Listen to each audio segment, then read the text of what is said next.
Hey guys, this is Tony from AutoG's. Let's get into this. We got the Makita 5000cx2 model here. It's the 5-inch backing plate. They do make it, you can get a 6-inch backing plate if you want to. The other thing with the Makita, it is a forced rotation and a free spinning orbital all in one tool. This is the free spinning orbital. Then you just turn the switch. Then it turns into a forced rotation. Really good design on it. It's got the duckbill rubber grip up there. Really nice grip on there, nice, and then the rubber grip on the bottom here. So when you're holding on to the tool, it's got the filters that you just pull them right out like that, blow them out, put them back in. Both sides do that. So that is that's something with that you can do. You got to keep an eye on them when it starts really getting cold. These things kind of could fairly easily pop out, so just keep an eye on that when you're polishing. The cord on it, it's got a long cord, and obviously it's all nice, good long cord. But and then you got the Allen head is just clipped onto the cord. It's got a protection on the bottom there, but then the Allen head's like hooked to the cord, so you can change out the backing plate with it. And you can get a 6-inch backing plate from Makita for this polisher, and you can use the 5-inch. This one is the 5-inch. Some people like using, I like using 6. Some people like using the 5-inch, but it's up to you what you want to use. I like using the 6-inch, so if I would probably switch it. I'm probably going to switch out to a 6-inch on that. So, and I keep the 5-inch because I got 5-inch pads, but I got mostly 6-inch pads. So, but it did in the box. It's got a 1-year manufacturer warranty on it. AutoGeek at one time did sell it, but they don't sell it anymore. I got this online at Home Depot. So Home Depot had it, and I believe you can get it on Amazon too. I got mine from Home Depot. You can add the 3-year, I think it's a 5-year warranty you could add to it on top of the 1-year, you know, so you could, if anything goes wrong with it, you can take it to Home Depot, they can send it out and get it fixed. The other thing is that in the box, this is the box that it came in. You notice it has 3 pads on there that it came with. So this is really came with a you know, compounding pad, finishing pad, polishing pad. So compound, polishing, finishing pad. So and they're all 5-inch. That's what they look like. That's what they came in. I've got my own pads that I use, so I didn't use those. Came with a nice Makita bag. Came with a Makita bag. You can put the tool in, put your pads in there, and everything, so it's all stays uniform in the bag. So that was a nice little that was nice on that. Back to the tool. The other thing is really nice when you're polishing or compounding. Really nice smooth performance on it, not beating you up. The other thing is that you've got your dial right there. It goes from 1 all the way up to 5. And the other thing is it's got a ramp up trigger on it. So let's say you have it on, 3 or 4, you can have your pad on the panel, and it'll ramp up to that speed. It won't just all of a sudden just kick right on. It's personal preference with that, but some of the other tools I've used, as soon as you pull the trigger, if you're on dial 3 or dial 4. That's the speed that it starts off at. This doesn't start off at that. It starts off slow and then ramps up to the 3 or ramps up to the 4, whatever the amount is. They say on the tool that the 1 is about 1600 in speed RPMs. Then you've got 2500 for speed 2, 3700 for speed 3, 5300 for speed 4. Then you've got 6800 for speed 5. So that's what the it is on there. So, but other than that, really good tool. Nice, like I said, nice handling. It's like I said, it's a 2-in-1 tool. So if you're just starting out in detailing and you're tired of using these cheap polishers that you get from other places, and they don't last, they break down and stuff. Makita, definitely a good brand. Really has a nice. You always like that smell with it, man. That smell it's nice when they just come out of the box. It's a nice smell. But it's got a little rubber pad right there. If you're setting it on the ground or anything like that, it's got the pad right there, the protection pad there. Or if you're, I don't suggest you doing that, but putting it on the part you're working on, I wouldn't suggest that. But if somebody actually forgets and does that, if you're a do-it-yourselfer and you put it on the car, it's not plastic, it is rubber. But I don't suggest that. We never put anything, as detailers, we don't put nothing on the car except for the pad and the polish or the compound or whatever we're using on it. We don't never put tools on cars. So so if you're going to start out and you don't have a lot of money and you're looking for you've already got a high-speed polisher, but you're looking to get a force rotation and a free spinning orbital, this is all you need right here, all in one. Like I said, it's in forced rotation right now. You switch it and it goes to free spinning. If you were to buy a tool, forced rotation and a free spinning, depending on the brand, I mean, you could be looking at $400 to $500 for the one tool, $400 to $500 for the next tool. That's $800 to $1,000. This was, I believe it was around I think it was $374.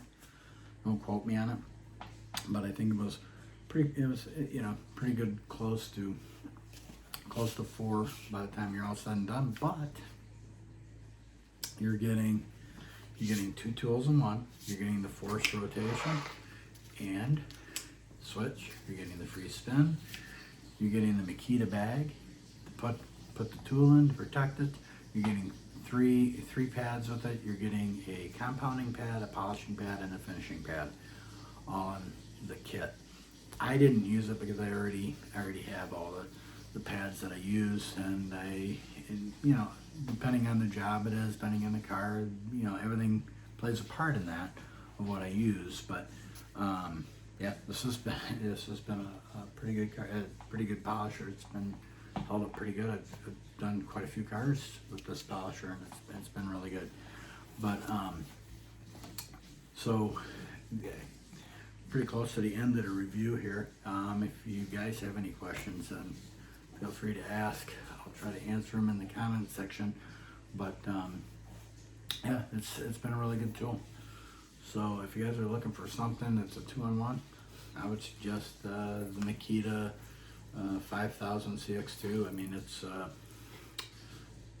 been a really nice tool, and like I said, you've got a lot of the you got the brand that's backing it up, and it's gonna, they stand by their products and stuff. So there is, believe me, and there's other polishers out there that are good. I'm not picking one tool or another. I'm a tool guy. I look at the performance on them, how they work. There's other polishers that I'm going to be reviewing on here, so I don't one polisher over another. You put a polisher in my hand, I'll give you the same results that I got with any of the polishers. You can give me a junk polisher and I get the same results with that polisher. But if you want long lasting, you don't want to go with, I mean, when you're first starting out, you don't have a lot of money and you got to use some of those cheap polishers. Just remember, try to, and if you haven't been trained or anything like that how to use a polisher, I would suggest not starting off with a high-speed polisher unless you've been trained on it. If you've not been trained, don't start off with that. Start off real low, start off real light, start off with the free spinning orbital polisher. I mean, this one would be a good one to start off with because you can switch. You can work on your car with the forced rotation until you get used to using the forced rotation polisher and how it polishes out and stuff. But you can just switch right to the free spinning orbital, and you can compound and polish in this action and then be safe on the customer's car. That's the beauty behind this. If you're first starting off and you haven't been trained on the polishers, that's what I would suggest starting off with that. But I do suggest getting trained. Go somewhere, get trained how to use these. There's plenty of good schools out there you can go to get trained, and it helps you in the long run. When I first started out, that's what I did. I didn't just, I mean, I did some polishing and stuff like that back when I was in high school and stuff like that, but I didn't have enough knowledge to be able to do anything serious. I wouldn't be touching anybody's cars. Most of the stuff I did was interiors and stuff like that when I did work at a detail shop. So when I was in high school, when I first started out, I went to school, got trained by one of the best out there in California, and he taught me, and then picked up my training in Florida with another really good trainer out there. One of the best. Both of them have been on Velocity Channel. Wayne Carini doing some of their cars. So those are some of the people I've been trained by. And you can get trained by these same people too. But I would suggest training. Knowledge is, because when you get on to do somebody's car, once you got that training, and then you start learning your trade, hey, it's night and day. I wouldn't suggest just going right to town with a high-speed polisher. If you don't know how to use it, don't start with that. That's one of the worst tools you can start off if you don't know how to use it, because you can really mess up somebody's car. So I would suggest, if you're first starting out, you've never used a polisher, I would grab this, I'd put it into free spinning mode, and I would compound, I would polish in the free spinning mode, because that would be the safest way to go for you. I wouldn't do it any other way than that. Force rotation, you can use it on your car, check it out, see how you're polishing, make sure you're using the right techniques and stuff like that to polish. Obviously everybody on YouTube is not trained. Look at some of the big guns out there, like Mike Phillips, Rennie Doyle, Mel Craig is out there. He's done some polishing. These are people that three of them in the industry that are really on YouTube that you can look at and see how they've done. We'll be putting some stuff on there about polishing and stuff like that. Guy out of Mike Phillips and Rennie Doyle and Mel Craig. That's what they do. They know how to make paint look good, and they'll teach you some different tricks and stuff like that. They actually all three of them, I believe, they have schools now that they're doing classes and stuff. So look those guys up and go to their training. Some of these other people that are just starting up training classes and stuff like that, I know their background and stuff. I know that Mike Phillips, Rennie Doyle, and Mel Craig are one of the three in the top industry of polishing paint, making it look good, and what not to do, what to do. So, but other than that, like I said, if you're looking for a 2-in-1, Makita's the guy. And this will save you some money, and you can get that 2-for-1 tool and pay one low price for it. And like I said, you're getting the name brand behind it. And like I said, I'm not getting any kind of kickback for doing the review on it. I'm just telling you what I've done and what I've used with it, and I really do like this tool. It's not the only tool I use. I mean, I've got other tools that I use that are forced rotation, and I like those tools too. And I'll be bringing them to you. And one of them is going to be the Flex 3401. I'm going to do a review on that. I do use the Flex 3401. I just do. This is another tool I've used, and so maybe I'll just do them side by side, maybe, and show you how they are. But like I said, thank you guys for watching, and in the world of detailing, thank you for watching Out of Jesus.